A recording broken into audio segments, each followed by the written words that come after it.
Yo'l patrul xizmati mashinalari sotiladi. Eng arzoni 12 million so'mdan 16 million so'mgacha.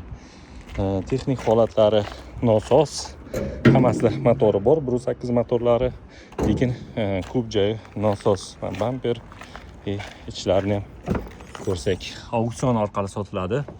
13 million so'm, 14 million so'm, 15 million so'm va bu tomonda bittasi 12 million so'mga auksion orqali sotiladi. Bu ham 1.8 motori, akkumulyatori yo'q, holatini ko'rsalaringiz bo'ladi. Ichlari xuddi shunday, texnik apparaturalar hammasi yechilgan. Avtomobil raqamlari 450 VSD, 465 VSD va mana bu yerda xuddi shunaqasi migalkasi ham olib qolinadi. Tak bu yerda 12 million so'mligi bor. Kimga kerak bo'lsa Telegram kanalda lotlarini tashlayman va izohlarda ham lotlarini tashlayman.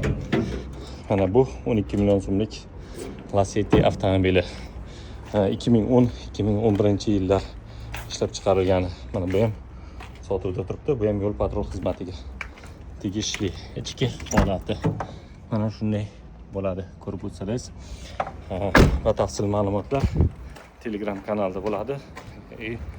Videoni izohlarida ham bo'ladi. Kim qiziqsa, mana shu avtomobillar hammasi sotuvda. Eng arzoni 12 million so'mdan, eng qimmati esa 16 million so'mgacha.